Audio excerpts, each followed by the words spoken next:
Une bonne nouvelle pour les abeilles, la fin des néonicotinoïdes en agriculture, des insecticides largement utilisés afin d'éliminer chenilles ou encore pucerons accusés d'éradiquer également les abeilles. Réaction du monde agricole et du monde médical. Cécile Décu, Éric Boutin.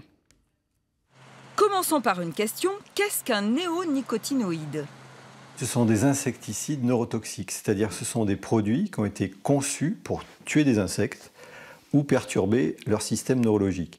Ce ne sont pas que les abeilles, mais toute la chaîne du vivant qui souffre derrière et la biodiversité qui disparaît. Certains agriculteurs en sont conscients et ici ou là, il y avait déjà quelques efforts. Par exemple, des céréaliculteurs auviennois qui ont fait des essais techniques avec une grosse coopérative. Conclusion, oui, il est possible de s'en passer.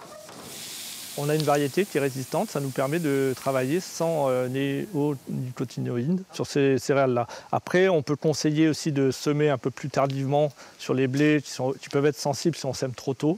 Autre domaine, celui des pommes, où les néonicotinoïdes sont employés pour détruire les pucerons. À Saint-Thirier, une coopérative a appris depuis 4 ans à s'en passer, ce qui lui permet d'avoir des ruches à demeure dans les vergers et de récolter cette année 17 tonnes de miel. Aujourd'hui, nous employons des produits bio qui nous aident à lutter contre le puceron et on obtient un fruit sans l'avoir utilisé des néonicotinoïdes. Aujourd'hui, toutes nos pommes, 100% de nos pommes à Lime d'Or sont produites sans néonicotinoïdes depuis plusieurs années. Mais un bémol pour l'Association nationale Alerte des médecins sur les pesticides, l'industrie a déjà la parade. Il y a dans les caisses des fabricants,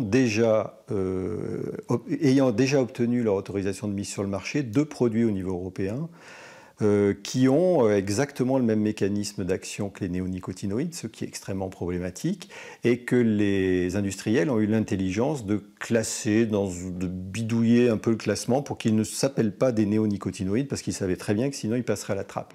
Alors, dans un appel lancé dans quelques jours, cette association et une centaine d'autres vont réclamer l'arrêt total de tous les pesticides.